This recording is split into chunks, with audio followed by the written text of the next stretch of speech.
In 1999, Cornelius Michael Anderson III, known to his friends as Mike, made a decision that would change his life forever. He and another man robbed a Burger King manager at gunpoint, taking about $2,000 in cash. He was sentenced to over a decade in prison, but he never actually served any time because, to his surprise, the police forgot to take him to jail. So how does a mistake like that happen? Well, let's start at the beginning. Anderson didn't actually commit the robbery at a Burger King. He followed the manager to a bank and robbed him while he was making a deposit. The robbery was quick, no one was hurt, but armed robbery is still a serious violent crime that carries a heavy penalty. Now, Anderson wasn't exactly a skilled criminal.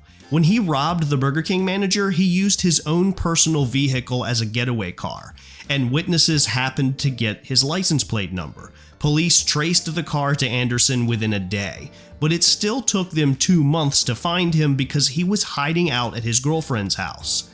A year later, Anderson was convicted of armed robbery and sentenced to 13 years in a Missouri state prison. However, Anderson and his lawyer appealed the case because police never recovered the weapon used in the robbery, only a brochure. While awaiting the outcome of his appeal, he was allowed to remain free on bond. When the appeal failed, a warrant was issued for him to report to prison. But that's when something went wrong. They thought I was in jail for 13 years because the prosecuting attorney told the judge I was in jail. And my attorney called him when he found out that I wasn't in jail. He called him and tried to tell him, hey, this guy's not in jail. And the marshal was like, well, we're showing that he's in jail. There's no warrants for him. There's nothing we can do. The warrant was never actually processed because for some unknown reason, the Missouri Department of Justice had him listed as already incarcerated. So no one came to arrest him. Not a single letter arrived either. The state simply forgot about him. What's even more bizarre is that Anderson and his attorney actually tried to appeal his case again, and even wrote on court documents that he was living at home. Yet once again, the state of Missouri never noticed. They said it was a clerical error. Clerical error? That's the whole thing, is a clerical error? That's what they say. Anderson was told by his attorney that his luck would probably run out and eventually the police would come looking for him. But Anderson decided to take his chances. For the next 13 years, Anderson lived in plain sight. He started a construction business, he married, raised 3 children, coached a youth football team, and went to church every Sunday. He even renewed his driver's license, voted in elections, and paid taxes all under his own name. He made no attempt whatsoever to hide, yet his name never got flagged. Missouri doesn't allow felons to vote while incarcerated, so you'd think that registering to vote or renewing his driver's license would have triggered some kind of alert, but I guess no one ever imagined that a man who was supposed to be in prison would just magically show up at the DMV. What did you think would happen? I had this sense in me that everything was okay. No matter what was going to happen, that everything was going to be okay. And to this day, I still have that.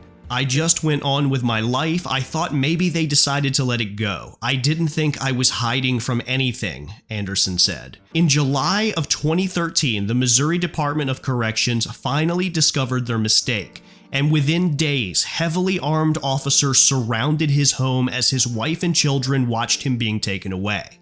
The only reason the state realized their mistake was because the prison received a report that it was time to release him. And then when they couldn't find Anderson to release him, that was when they realized that he had never been brought to prison in the first place. The story made national headlines. Supporters argued that Anderson had already paid his debt to society by living as a productive, law-abiding citizen for over a decade. They claimed that Anderson was no longer the man he once was, and that locking him up now would destroy the family he had built while serving no real purpose. But others disagreed. To them, a conviction is still a conviction regardless of how much time has passed. He did the crime, so he should serve the time.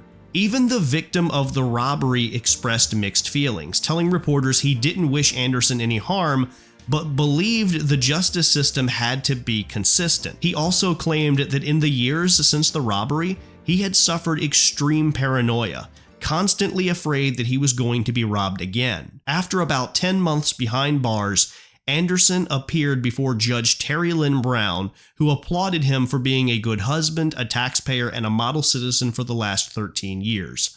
The judge ruled that his 13 years of lawful living counted as time served and ordered him to be released immediately. You're feeling right now? Just so thankful. Thank God for everything. What's the first thing you want to do when you get home? Thank the public, say thank you, and cut my hair, get all this off my face. In May 2014, Mike Anderson officially became a free man. So was justice really served here? The criminal justice system is meant to rehabilitate people so that they don't commit more crime. Even though Anderson never served his sentence behind prison walls, he was obviously rehabilitated. Let me know what you think in the comments. Did the judge make the right call? Should Anderson have gone back to jail? Also, one last thing. While I was researching this video, I discovered just a few months after being released, Anderson was arrested again, this time for stealing a woman's purse at a White Castle restaurant. Police arrested Anderson less than a half an hour after the theft. Anderson claimed it wasn't him and said he had an alibi, claiming that he was eating at a nearby restaurant, but the police never investigated his alibi because 2 witnesses positively identified him, so he was taken straight to jail. However, when the circuit attorney's office began investigating, it became clear that Anderson was telling the truth and the charges were dropped. I found it really strange that the police took him to jail when they could have just gone back to the restaurant Anderson was eating at and asked to look at the surveillance cameras to verify that he was actually there. That's all they would have had to do to verify his alibi. But anyway, if you liked this video, please give it a thumbs up, consider subscribing, and as always, thank you for watching.